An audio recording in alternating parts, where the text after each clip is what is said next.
This is your 1 Minute Coder News from the Voice of Custom Coding. One of the largest coding shows in Europe has been canceled unexpectedly and at the last minute.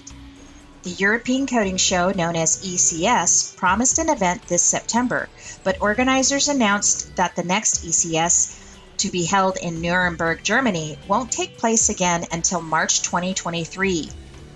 They said that although the political foundations have been laid for holding trade fairs and the pandemic situation in Europe continues to stabilize, resumption of international travel and an increase in the willingness to travel have not yet taken place at the anticipated and necessary pace.